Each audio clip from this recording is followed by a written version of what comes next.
I'm Tim with Redoubt News. I'm here in Missoula, Montana at the Antique and Gun and this story is all about the Second Amendment rights, and I'm introducing my friend here.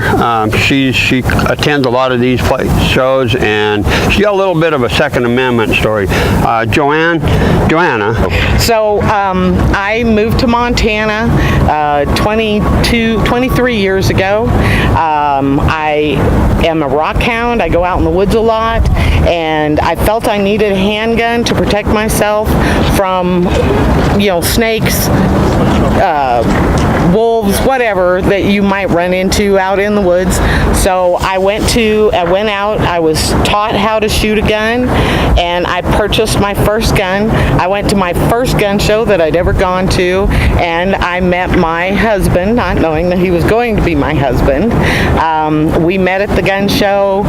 We started hanging out at gun shows as dealers, selling guns and miscellaneous, holsters and other parts, scopes, things like that. And when we decided to get married, my husband decided he wanted my parents there, and they were out traveling around the countryside, and they told us that they were going to be here on a weekend that we were at a gun show. And so we decided to get married right at the gun show. Wow. We had our gun show family there. My parents were there. My dad got a big kick out of the fact that he had at least a half a dozen people offer him a shotgun for our wedding.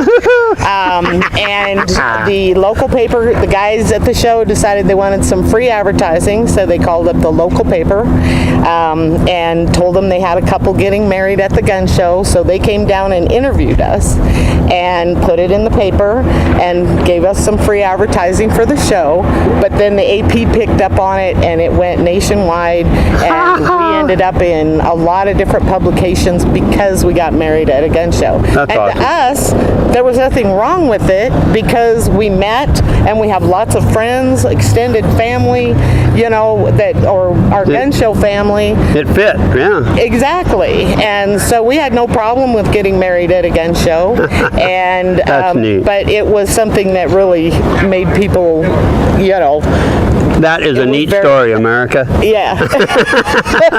That is neat. Fun. We had a good time. That's what life's about. Have fun. You bet. Yeah. Oh, all right. Thank you, Joanna. You're welcome. Would you like to just give us a little bit of...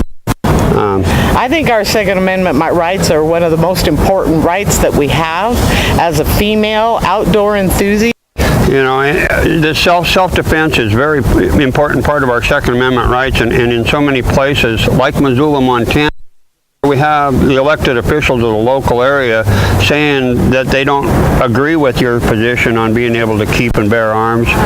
They think that in the city limits here, you should arm, you should have that right to protect yourself. We've been in that battle here for a couple of years.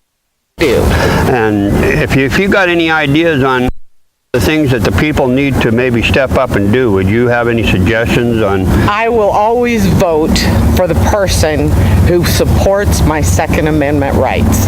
I will never vote for anybody that does not stand for our Second Amendment rights.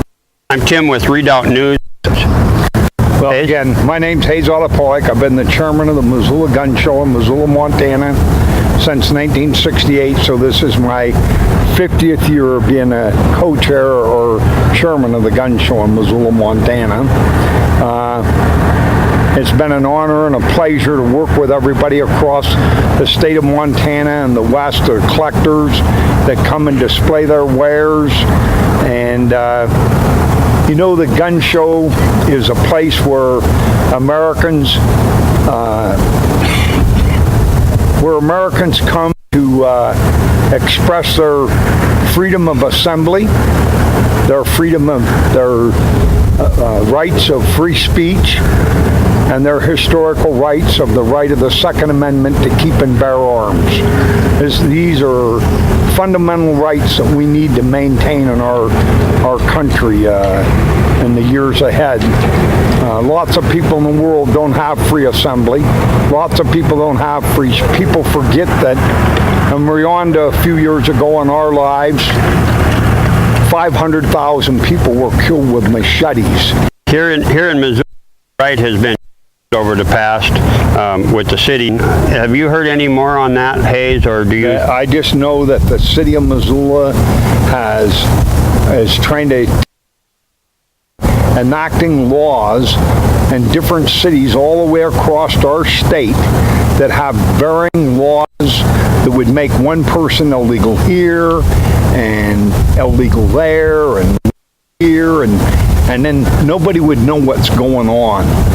That's what our story's about, folks. Again, I'm Tim with Redoubt News. I'm here with Hayes in Missoula, and we're going to continue as time on this battlefield to fight this on the behalf of the people. And I thank you, Hayes, for all you do. And thank you. And let's keep protecting our Second Amendment rights, our rights to free assembly, our rights to maintain our freedom of speech, because these are all three of these issues are under danger in this country.